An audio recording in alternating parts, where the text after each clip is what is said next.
Hello everyone, and welcome to my channel, and today I'll be reading a multi-character listener by me. So let's get into it. Wriothesley. Wriothesley was actually a little bit too forgiving, or so you thought. Because with him, you felt like you could play around a little bit. There wasn't that huge sense of responsibility that you've always felt, and that would always be looming in the distance. No, with the responsibility that he carried, you didn't need to feel like you carried everything on your shoulders. But maybe since you're going to carry the weight of things mentally, he can carry your weight physically, right? And it was not like the two of you fought about such things. So while Wriothesley was sitting, reading a document, you sat on his lap, making him look up at you. Why on? Seems like you've got some free time, darling. What's going on? You pout, looking at him. Does there have to be a reason as to why I do this? Not at all. I'm only asking because I'm curious. Is there? No, there isn't. You say. So you hold it closer, kissing your cheek as he continues to work on his document and read it before signing some things with his pen. He just loved having you in his arms, and that was a regular occurrence, really.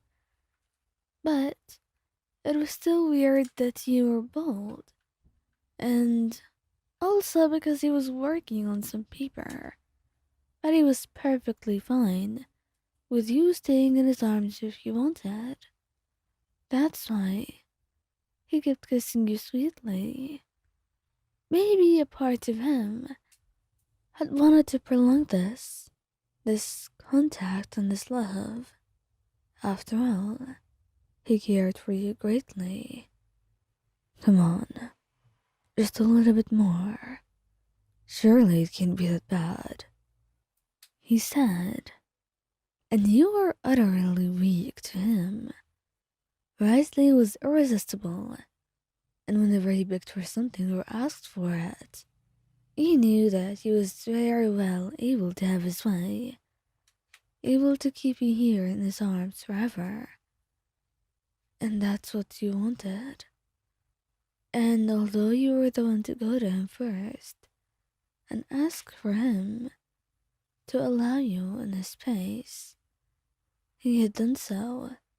More than that, because he had carved a space for you inside his heart. And that's why he wanted you desperately, all this time, hoping that you will notice the crevices and the empty spaces that were surely shaped after your heart in the end. And right now you were giving it to him, because you could absolutely control your heart with one look of his eyes, with one of his words, just telling you to please stay there a little longer and spoil him just a bit more, the tiniest little bit. Neuvillette. Neuvillette was an absolute softie, and he was always willing to spoil you in some manner or another. So when all of a sudden he's sitting normally and doing nothing at all, and you come into the room seeking nothing but his own attention, it is certainly an intriguing time that the two of you spend. Come on, Neuvillette, let me just do this. I miss you. You pout, and Neuvillette is already weak. He cannot do much against that. Not when he's so powerless against you, against how cute you can be, and how much he loves you. That's why he finds himself sighing and shaking his head. This is very bad for me, my darling. I'm not sure you want me to be biased. I do, I. Wait. Biased? About what? I mean, if I keep spoiling you and making excuses like this for you, I will certainly be biased towards your side. Is that too bad of a thing, Neuvillette? You say as you sat on his lap, wrapping your arms around him tightly, and it's then that he truly thinks. It's not like you're a criminal and he's the judge. The two of you were lovers, and as much as he maintained his distance in public, the two of you should be much closer in person. He was still trying to navigate his own personal relationship within all those work relations and public relations. People wanting to know everything about you, why you were hugging him, why you were now sitting on his lap, and you had to tell them to wait. He'll bring it all out, just in time, because right now, it had gone by so quickly, and he could not tell you the time, why he did this, why he did not do anything else, when there was truly a time for every action, and for every thought. And right now, as he buried your face into his chest, Neuvillette could only sigh. You can be quite difficult to deal with, Wyan.